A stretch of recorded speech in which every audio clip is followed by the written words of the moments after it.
Hello po sa inyong lahat mga ka-crypto. Ako po si Pinoy Crypto Trader at sa video na ito ay atin pong pag-uusapan ang tungkol sa balitang ito kung saan ang sabi rito ay long-standing Bitcoin. OG says XRP is closer to $10 than we think. Ayan. Sabi po dito ng isang long-standing Bitcoin OG na ang market price ni XRP ay malapit ng umakyat sa presyong $10. Kaya yan, hindi raw natin ito inaasahan na napakalapit na pala nito na umakyat sa $10. At ayan, bago po tayo magpatuloy ay nais ko po munang bigyang linaw ang aking disclaimer kung saan ang nilalaman po ng video na ito ay hindi po ito isang financial advice. For education and information purposes lamang po ang layunin nito. Maliban po dito ay nais ko na rin pong magbigay babala na wala pong kahit anumang group chat ang Pinoy Crypto Trader. Ayan, in a recent tweet, Lucky, a prominent crypto figure and self-proclaimed Bitcoin OG, expressed optimism about the future of XRP. Ayan, siya po si Lucky. Inilabas po niya yung kanyang pahayag tungkol dito, yung kanyang positive na optimism dito prediction kay XRP. Kaya yan, arguing that its price is closer to $1 or $10 than most enthusiasts envisage. Yan. Sinabi niya na yung presyo ni XRP ay napakalapit ng mahit nito ang presyong $1 or $10. Siguro yung parang sinasabi niya rito ay magkakaroon ng mabilisang pag-akyat sa presyo ni XRP. Siguro ay biglang tatalon. Ayan, tulad ng siguro biglang parang price surge, yung mabilis na pag-angat. Kaya ayan, magugulat na lamang ang lahat. Ganyan po siguro yung kanyang sinasabi rito.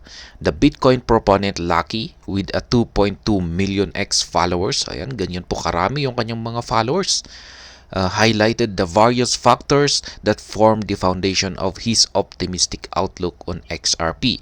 It included Ripple's operational progress and projects on XRP Ledger or XRPL. Ayan. Yan po yung aktual na post ni Lucky. Yan, ang dami po niyang mga followers, umaabot ng 2.2 million.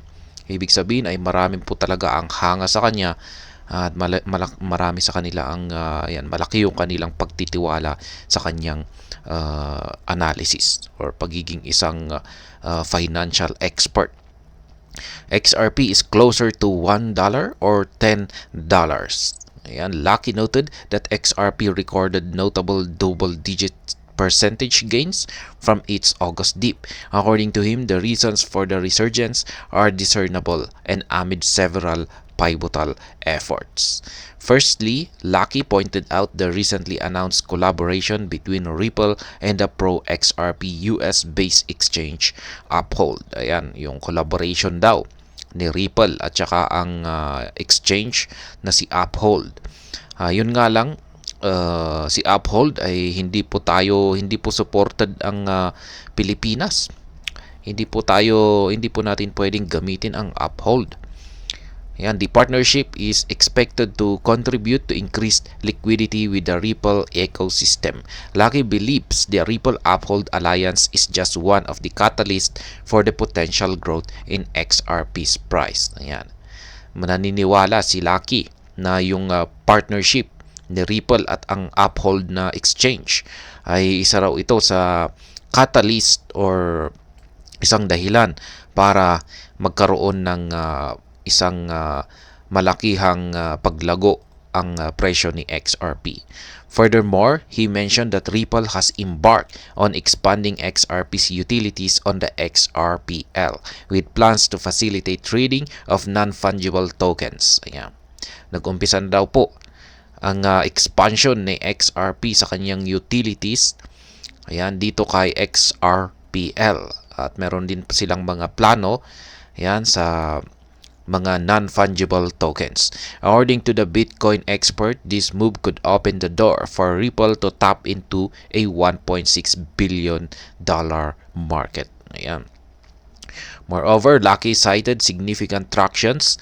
XRPL-based projects such as Zoom Wallet has gained recently. Ayan, meron din pong significant tractions ang kanilang Zoom Wallet. The Crypto Basic disclosed on Wednesday that Zoom recorded over 400,000 active users so far this month. Ayan, ang daming mga active users. Umaabot ng 400,000. Ayan, cumulatively, Zoom saw over 600,000 active users since July. Ayan, ang dami palang gumagamit ng Zoom Wallet. Based on the highlighted development surrounding XRP, Lucky expressed conviction that digital asset is poised for parabolic gains much sooner than later. Kaya ayan, malaki yung conviction dito ni Lucky na si XRP ay talagang nakahanda para magbigay ng aksyon na isang parabolic gain. Kaya ayan, sabi niya rito ay yung $1 to or $10 ay napakalapit na itong akyatin ni Ripple. If I'm being honest, I say that XRP price isn't as far from $1 or $10 as we think. Ayan, yan na nga yung kanyang mismong aktual na sinabi. Meanwhile, Lucky commended the Ripple team for the unwavering commitment to the XRP community. Ayan, binibigyan niya po ng puri or pugay ang community or ang team ng Ripple dahil sa kanilang commitment or yung parang dedication nila. Ayan, para palaguin ang para sa mga XRP community. He consented that only a few projects recover from a protracted and costly legal battle which has drained $200 million from Ripple's coffers. Ayan, meron sila kasing yung legal battle nila na ito po yung kaso na kinakaharap nila kay SEC. Kaya ayan, meron silang ilang mga proyekto na ayan, mga nawala, pero lahat naman po, majority ng kanilang mga projects ay naka-recover. Kasi meron silang na-drain sa kanila ang worth $200 million. Dahil sa costly legal battle na ito. Kasi meron na rin silang napagastos na rin sila sa kanilang kinakaharap na kaso. Kaya dyan po napunta yung $200 million na sana ay mapupunta sa kanilang mga projects.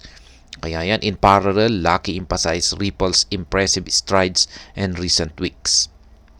We've seen the Ripple team announcing several impactful partnership and integrations, including an increased use of Ripple payments with Bitstamp and Bitso as payment corridors, he remarked. Ayan, ayon pa sa kanya, ayon pa kay Lucky, ay tuloy-tuloy pa rin yung kanyang pagkakaroon ng kanyang mga partnerships at saka mga integrations. Yan, katulad na lamang yung mga nakalipas, most recent na kanyang partnerships ay dito kay Bitstamp at saka kay Bitso, mga payment corridors. Kaya yan, nakakatulong po talaga yan sa paglago ni XRP. Kaya yan, ang masasabi ko naman po rito ay yan nga, maganda kasi ang ipinapakita yan na mga positive developments dito kay XRP. At ayan nga, yung kaso nila kay SEC ay mukhang patapos na. Ayan, nalalapit na. Pag natapos na yan, ay siguro or malapit na nilang ilabas yung talagang final decision, ay dyan po talaga siguro magkakaroon ng parabolic na galaw ang presyo ni XRP or Ripple. Kaya ayan, posible po siguro yung $1. Yan, pero yung mukhang yung $10 na market price ay mukhang medyo sa aking sariling pananaw lamang ay mukhang medyo alanganin pa tayo dyan. Siguro ay medyo matagal-tagal pa yan bago niya ma-hit ang $10 na presyo. Siguro posible pa siguro yung mga $5 to $6. Ayan, kasi may mga analyst na rin po na may predictions na naglalaro sa mga $5 to $6 yung kanilang mga predictions dito kay XRP. Pero yan yung $10 ay sa tingin ko ay masyadong napakataas para sa maiksing panahon lamang. Ayan, kakailanganin ito ng medyo mahaba-habang panahon. At ayan, hanggang dito na lamang po tayo sa video na ito. Sana po ay inyong nagustuhan ang aking paliwanag dito. Kung inyo po itong nagustuhan, ay pakiclick lamang po ang like button nito. Para naman po sa mga bago lamang dito, kayo po ay aking inaanyayahan para mag-subscribe.